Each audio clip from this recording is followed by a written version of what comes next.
কাঁধের ওপর লাখ লাখ টাকার ঋণের বোঝা।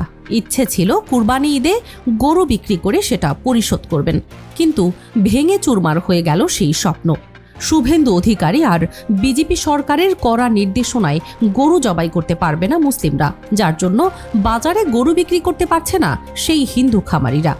প্রিয় দর্শক, আজকের বিশেষ প্রতিবেদনটি দেখার আগে চ্যানেলটি সাবস্ক্রাইব করে দেবেন। কমেন্ট করে অবশ্যই জানিয়ে দেবেন আপনি কোন জায়গা থেকে ভিডিওটি দেখছেন। পশ্চিমবঙ্গ জুড়ে গরু কোরবানিকে কেন্দ্র করে তৈরি হওয়া নতুন পরিস্থিতি এখন শুধু ধর্মীয় বিতর্কের মধ্যেই সীমাবদ্ধ নেই। এটি সরাসরি অর্থনীতি, জীবিকা এবং গ্রামীণ বাস্তবতার সঙ্গে জড়িয়ে গেছে। বছরের পর বছর ধরে ঈদ উল আজহার আগে গরু বিক্রিকে কেন্দ্র করে যে বিশাল অর্থনৈতিক চক্র তৈরি হতো, এবার সেটি হঠাৎ করেই থমকে গেছে। সবচেয়ে বড় ধাক্কা লেগেছে সেই সব হিন্দু খামারিদের ওপর, যারা ঋণ নিয়ে গরু পালন করেছিলেন শুধুমাত্র কোরবানির বাজারকে কেন্দ্র করে। তাদের অনেকেই এখন খামারে দাঁড়িয়ে থাকা গরুর দিকে তাকিয়ে হতাশায় দিন কাটাচ্ছেন, কারণ গরুগুলো খাওয়ানো, চিকিৎসা করানো এবং রক্ষণাবেক্ষণের খরচ প্রতিদিনই বাড়ছে, কিন্তু বিক্রির কোনো সম্ভাবনা দেখা যাচ্ছে না। ফলে ধর্মীয় রাজনীতির এই টানাপোড়েনে সবচেয়ে বেশি ক্ষতিগ্রস্ত হয়ে পড়েছে সাধারণ খামারি পরিবারগুলো। দক্ষিণ ২৪ পরগনা ও ভাঙড় এলাকার বহু হিন্দু খামারি খোলাখুলিভাবে বলছেন তারা কখনো ধর্মীয় বিদ্বেষ থেকে গরু পালন করেননি, বরং এটি ছিল তাদের জীবিকার প্রধান মাধ্যম। প্রতি বছর মুসলিম ক্রেতাদের কাছে কোরবানির জন্য গরু বিক্রি করেই তারা ঋণের কিস্তি পরিশোধ করতেন এবং সংসার চালাতেন। কিন্তু এবার প্রশাসনিক কড়াকড়ি ও আইনি জটিলতার কারণে বাজারে ভয় এবং অনিশ্চয়তা তৈরি হয়েছে। ফলে মুসলিম ক্রেতারাও গরু কেনা থেকে সরে যাচ্ছেন।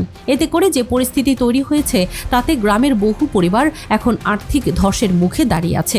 অনেকে বলছেন ধর্মীয় রাজনীতির সিদ্ধান্ত নেওয়ার আগে সরকার সাধারণ মানুষের জীবিকার বিষয়টি একবারও ভাবেনি। এই ঘটনার সবচেয়ে আলোচিত দিক হলো যে সিদ্ধান্তকে কেন্দ্র করে মুসলমানদের চাপে ফেলার আলোচনা হচ্ছিল, সেটিই উল্টো গিয়ে বহু হিন্দু ব্যবসায়ী এবং খামারির জীবনে সংকট তৈরি করেছে। সামাজিক যোগাযোগ মাধ্যমেও এখন এমন অনেক ভিডিও ও বক্তব্য ছড়িয়ে পড়ছে যেখানে হিন্দু নারী পুরুষদের গরু বিক্রির দাবিতে বিক্ষোভ করতে দেখা যাচ্ছে। তাদের ভাষ্য, কোরবানির বাজার বন্ধ হয়ে গেলে গ্রামের অর্থনীতি ধসে যাবে, কারণ এই বাজারের সঙ্গে শুধু খামারই নয়, জড়িত থাকে পশুখাদ্য ব্যবসায়ী, পরিবহন শ্রমিক, হাট ইজারাদার এবং হাজারো ক্ষুদ্র কর্মজীবী মানুষ।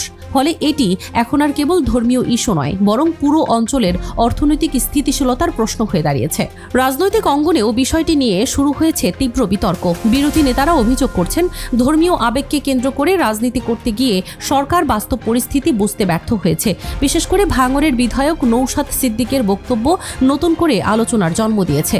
তিনি দাবি করেছেন মুসলমানদের চাপে ফেলার কৌশল শেষ পর্যন্ত হিন্দুদেরই ক্ষতির কারণ হয়ে দাঁড়িয়েছে। অন্যদিকে বিজেপির পক্ষ থেকে বলা হচ্ছে একটি বিশেষ মহল ইচ্ছাকৃতভাবে পরিস্থিতিকে উস্কে দেওয়ার চেষ্টা করছে। তবে সাধারণ মানুষ বলছেন রাজনৈতিক দলগুলো পরস্পরের ওপর দোষ চাপালেও বাস্তবে ক্ষতির ভার বহন করতে হচ্ছে খামারি ও সাধারণ ব্যবসায়ীদের। বর্তমান পরিস্থিতি পশ্চিমবঙ্গে বহুদিনের সাম্প্রদায়িক সহাবস্থান এবং অর্থনৈতিক নির্ভরশীলতার বাস্তবতাকেও সামনে এনে দিয়েছে। গ্রামাঞ্চলে হিন্দু খামারি এবং মুসলিম ক্রেতাদের মধ্যে যে পারস্পরিক নির্ভরশীল সম্পর্ক ছিল, সেটি এখন রাজনৈতিক সিদ্ধান্তের কারণে চাপে পড়েছে। অনেকেই মনে করছেন এই সংকট দ্রুত সমাধান না হলে শুধু একটি ঈদের বাজারই ক্ষতিগ্রস্ত হবে না, বরং দীর্ঘমেয়াদে গ্রামীণ অর্থনীতি ও সামাজিক সম্প্রীতির ওপরও নেতিবাচক প্রভাব পড়তে পারে। কারণ সাধারণ মানুষের কাছে ধর্মের পাশাপাশি জীবিকা এবং বেঁচে থাকার বাস্তবতাও সমান গুরুত্বপূর্ণ। অন্যদিকে কলকাতা হাইকোর্টে বিজেপি সরকারের জারি করা নির্দেশ বহাল রাখার পর কার্যত ঈদ উল আজহায় গরু এবং মহিষ কোরবানির পথ অনেকটাই কঠিন হয়ে পড়েছে।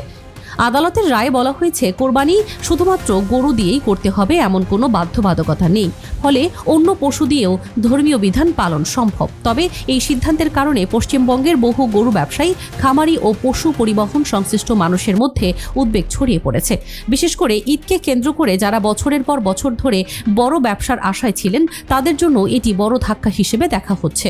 গত 13ই মে পশ্চিমবঙ্গ সরকার যে নোটিশ জারি করেছিল, সেখানে 1950 সালের পশু পশু জবাই সংক্রান্ত আইন এবং 1918 সালের আদালতের নির্দেশনা কঠোরভাবে মানার কথা বলা হয়। ওই নির্দেশনায় স্পষ্টভাবে উল্লেখ করা হয়েছে যে 14 বছরের কম বয়সী গরু অথবা অনুমতিহীন কোনো মহিষ জবাই করা যাবে না। এছাড়া জবাইয়ের আগে অবশ্যই সরকারি অনুমোদিত ফিটনেস সার্টিফিকেট নিতে হবে। এই নোটিশের বিরুদ্ধে আদালতে আবেদন করা হলেও হাইকোর্ট তা খারিজ করে দেয়। ফলে সরকারের জারি করা নির্দেশনাই এখন কার্যকর থাকছে এবং প্রশাসনও তা বাস্তবায়নে কঠোর অবস্থানে রয়েছে। নতুন নিয়ম অনুযায়ী কোনো ব্যক্তি যদি গরু বা মহিষ জবাই করতে চান তাহলে তাকে প্রথমে প্রমাণ করতে হবে যে পশুটির বয়স 14 বছরের বেশি এবং সেটি আর কৃষিকাজ, দুধ উৎপাদন কিংবা প্রজননের উপযোগী নয়। এরপর পৌরসভার চেয়ারম্যান অথবা পঞ্চায়েত সমিতির সভাপতির কাছ থেকে অনুমতি নিতে হবে। পাশাপাশি সরকারি ভেটেরিনারি কর্মকর্তার স্বাক্ষরযুক্ত ফিটনেস সার্টিফিকেটও বাধ্যতামূলক করা হয়েছে। তবে গুরুতর অসুস্থ, অঙ্গহানিগ্রস্ত অথবা চলাফেরায় অক্ষম পশুর ক্ষেত্রে 14 বছর পূর্ণ হওয়ার আগেই বিশেষ অনুমতিতে জবাই করা যেতে পারে বলে জানানো হয়েছে। এই সিদ্ধান্তের আরেকটি গুরুত্বপূর্ণ দিক হলো রাস্তার ধারের ছোট ছোট কসাইখানাগুলো বন্ধ করে দেওয়ার নির্দেশ। এখন থেকে শুধুমাত্র প্রশাসনের অনুমোদিত নির্দিষ্ট কসাইখানায় গরু এবং মহিষ জবাই করা যাবে। ফলে অনেক ছোট ব্যবসায়ী এবং স্থানীয় কসাইরা জীবিকা নিয়ে শঙ্কায় পড়েছেন। সামাজিক যোগাযোগ মাধ্যমেও এ নিয়ে তীব্র আলোচনা শুরু হয়েছে। কেউ এটিকে আইন প্রয়োগের বিষয় হিসেবে দেখছেন, আবার কেউ বলছেন এটি ধর্মীয় উৎসবকে ঘিরে অপ্রয়োজনীয় কঠোরতা। বিশেষ করে সীমান্তবর্তী এলাকায় গরুর ব্যবসার সঙ্গে জড়িত বহু মানুষ ক্ষতির আশঙ্কা করছেন। এদিকে আইন অমান্য করে অনুমতি ছাড়া গরু বা মহিষ জবাই করলে কঠোর শাস্তির কথাও বলা হয়েছে। 1950 সালের আইনে 6 মাস পর্যন্ত কারাদণ্ড, 1000 রুপি জরিমানা অথবা উভয় দণ্ডের বিধান রয়েছে। ফলে প্রশাসন এবার ঈদের আগে পুরো বিষয়টিকে কঠোর নজরদারির মধ্যে রাখবে বলে ধারণা করা হচ্ছে। রাজনৈতিক বিশ্লেষকরা মনে করছেন এই সিদ্ধান্ত পশ্চিমবঙ্গের রাজনীতিতেও নতুন বিতর্ক সৃষ্টি করতে পারে। কারণ একদিকে ধর্মীয় অনুভূতি, অন্যদিকে পশু সুরক্ষা ও আইনি বাধ্যবাধকতার প্রশ্ন। দুইয়ের সংঘাতে পরিস্থিতি আরও উত্তপ্ত হওয়ার সম্ভাবনা তৈরি হয়েছে।